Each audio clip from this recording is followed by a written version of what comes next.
പശ്ചിമ ബംഗാളിൽ രഥയാത്ര നടത്താൻ ബിജെപിക്ക് കൊൽക്കത്ത ഹൈക്കോടതിയുടെ അനുമതി. ലോക്സഭാ തിരഞ്ഞെടുപ്പിന്റെ ഭാഗമായി ബിജെപി നടത്താനിരുന്ന രഥയാത്രയ്ക്ക് മമതാ ബാനർജി സർക്കാർ നിരോധനം പ്രഖ്യാപിച്ചിരുന്നു. ബിജെപിയുടെ രഥയാത്ര വർഗീയ കലാപത്തിന് കാരണമാകുമെന്ന് ചൂണ്ടിക്കാട്ടിയായിരുന്നു ബംഗാൾ സർക്കാർ നിരോധനം ഏർപ്പെടുത്തിയത്. ക്രമസമാധാനം ഉറപ്പാക്കാൻ കോടതി സർക്കാരിന് നിർദ്ദേശം നൽകി. 3 രഥയാത്രകളാണ് ബിജെപി പദ്ധതിയിട്ടിരിക്കുന്നത്.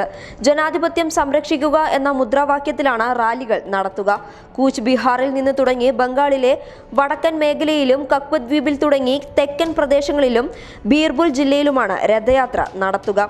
സംസ്ഥാനത്തെ 42 ലോക്സഭാ മണ്ഡലങ്ങളിലും റാലി കടന്നുപോകുന്ന വിധത്തിലായിരുന്നു ബിജെപി പദ്ധതിയിട്ടിരുന്നത്. ബിജെപിക്ക് ഇന്നുവരെ അധികാരം പിടിക്കാൻ സാധിക്കാത്ത സംസ്ഥാനങ്ങളിലൊന്നാണ് പശ്ചിമ ബംഗാൾ. ഇവിടെ സ്വാധീനം ശക്തമാക്കാൻ പാർട്ടി നീക്കങ്ങൾ നടത്തുന്നുണ്ട്.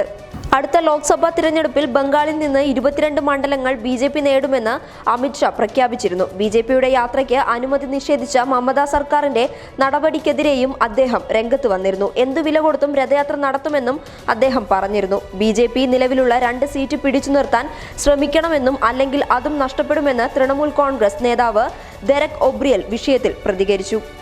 ബിജെപി യാത്ര കടന്നുപോകുന്ന വഴിയിൽ ശുദ്ധീകരണ യാത്രയും തൃണമൂൽ പദ്ധതിയിട്ടിട്ടുണ്ട്. News desk public Kerala.